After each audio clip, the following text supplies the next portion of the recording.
In this morning's text, we have the story of the selection of the first deacons. This is where we get the term and the concept, which literally means servant. These 7 men were selected to serve the needs of the community while the apostles were devoting themselves to teaching and to prayer. But I want to introduce to you the third video from our friend Mike Parsons to help set the context a little bit more for the remainder of our reading in the book of Acts. Welcome, Mike. Hi, OCBCers. Mike Parsons in Waco here again.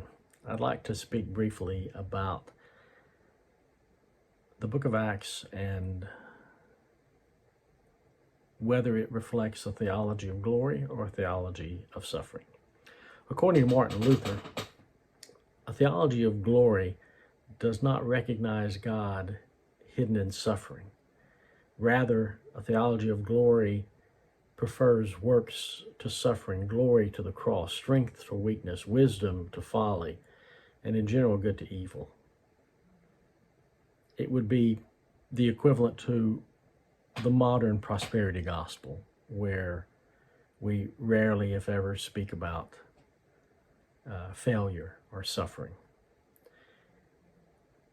Many have understood the book of Acts to reflect this kind of theology of glory. If you read from the beginning that the gospel is going to be spread from Jerusalem to Judea to Samaria to the end of the earth as a kind of unfettered, unchallenged, monolithic movement of a religious tradition in and through indigenous peoples, then that would be reflective of a theology of glory, an unhindered, unencumbered spread of the gospel.